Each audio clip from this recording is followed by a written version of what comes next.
Bonjour à toutes et bonjour à tous, et bienvenue dans le monde merveilleux des contes de Grimm.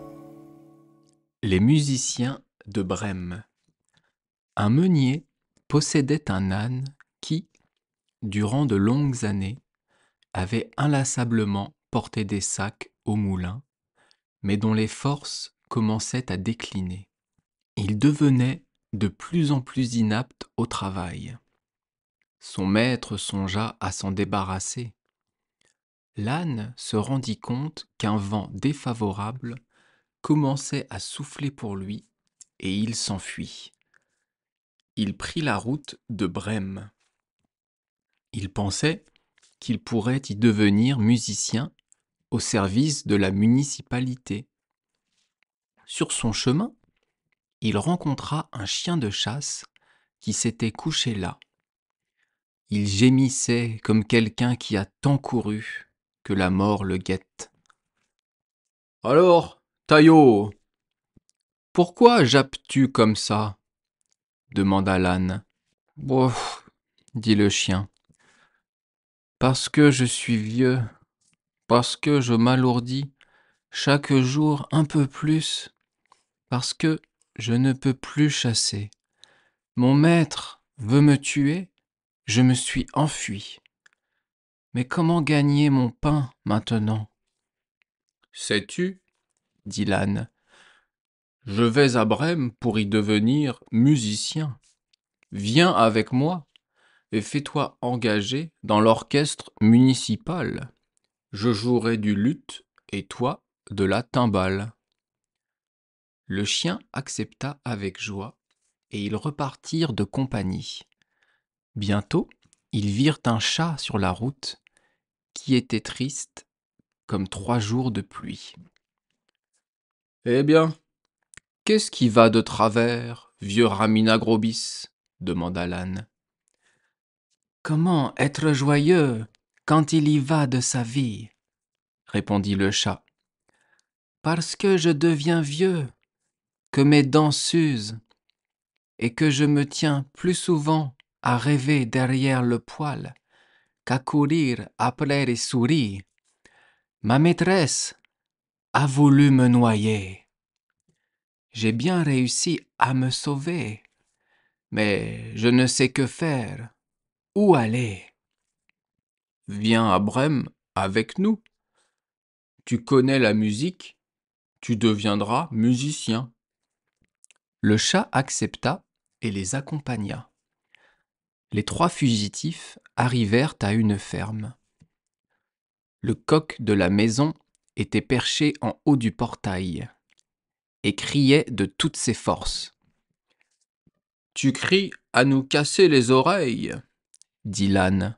« Que t'arrive-t-il donc ?»« J'ai annoncé le beau temps, » répondit le coq, « parce que c'est le jour où la Sainte Vierge lave la chemise de l'enfant Jésus et va la faire sécher. Mais comme pour demain, dimanche, il doit venir des invités, la fermière a été sans pitié. Elle a dit à la cuisinière qu'elle voulait me manger demain. Et c'est ce soir qu'on doit me couper le cou. Alors, je crie à plein gosier pendant que je puis encore le faire. « Eh, quoi, Chanteclair ?» dit l'âne. « Viens donc avec nous, nous allons à Brême. Tu trouveras n'importe où quelque chose de préférable à ta mort. Tu as une bonne voix, et si nous faisons de la musique ensemble, ce sera magnifique. » Le coq accepta ce conseil, et tous 4 se remirent en chemin. Mais il ne leur était pas possible d'atteindre la ville de Brême en une seule journée. Le soir, ils arrivèrent près d'une forêt où ils se décidèrent à passer la nuit. L'âne et le chien se couchèrent au pied d'un gros arbre. Le chat et le coq s'installèrent dans les branches. Le coq monta ensuite jusqu'à la cime.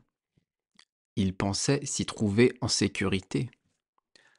Avant de s'endormir, il jeta un coup d'œil aux quatre coins de l'horizon. Il vit briller une petite lumière dans le lointain. Il appela ses compagnons et leur dit qu'il devait se trouver quelques maisons par là. On y voyait de la lumière. L'âne dit : « Levons-nous et allons-y. Ici, le gîte et le couvert ne sont pas bons. » Le chien songea que quelques os avec de la viande autour lui feraient du bien.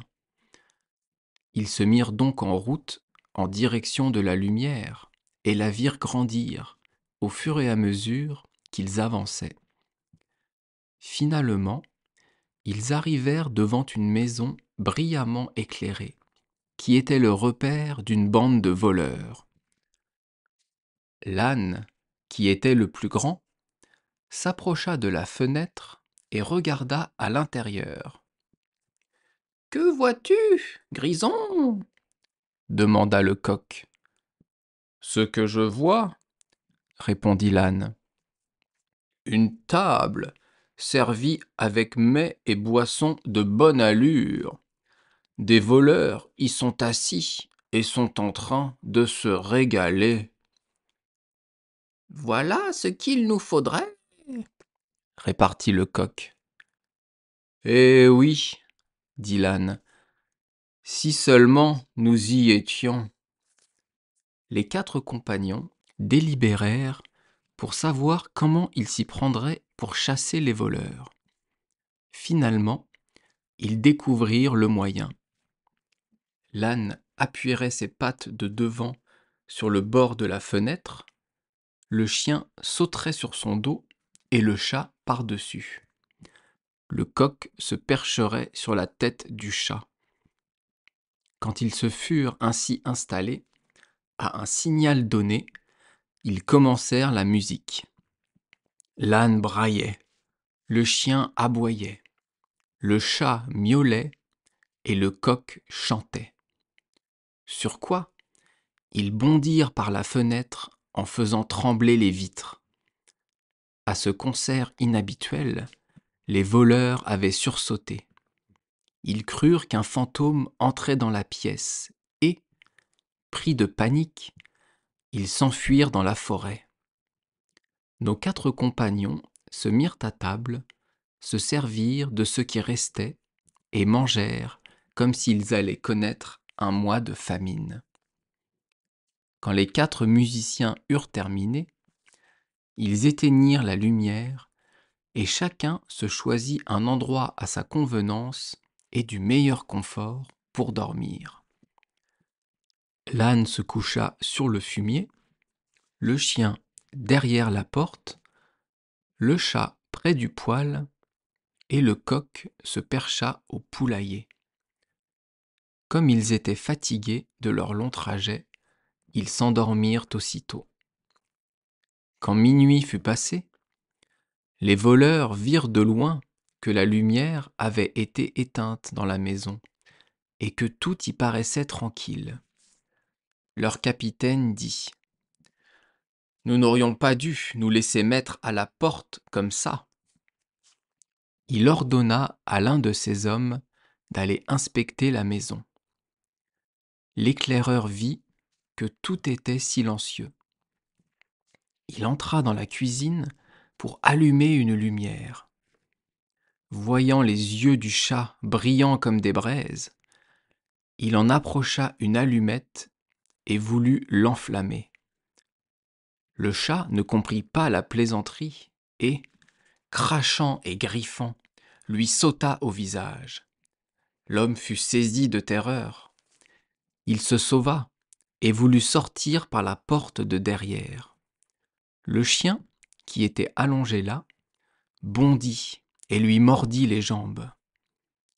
Et quand le voleur se mit à courir à travers la cour, passant par-dessus le tas de fumier, l'âne lui expédia un magistral coup de sabot. Le coq, que ce vacarme avait réveillé et mis en alerte, cria du haut de son perchoir: Cocorico! Le voleur s'enfuit aussi vite qu'il le pouvait vers ses camarades et dit au capitaine: Il y a dans la maison une affreuse sorcière qui a soufflé sur moi et m'a griffé le visage de ses longs doigts. Devant la porte, il y avait un homme avec un couteau. Il m'a blessé aux jambes. Dans la cour, il y a un monstre noir. Il m'a frappé avec une massue de bois. Et sur le toit, il y avait un juge de paix qui criait: Qu'on m'amène le coquin!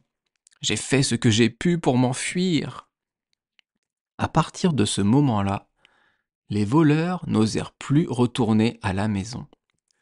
Quant aux 4 musiciens de Brême, ils s'y plurent tant qu'ils y restèrent. Le dernier qui me l'a raconté en fait encore des gorges chaudes.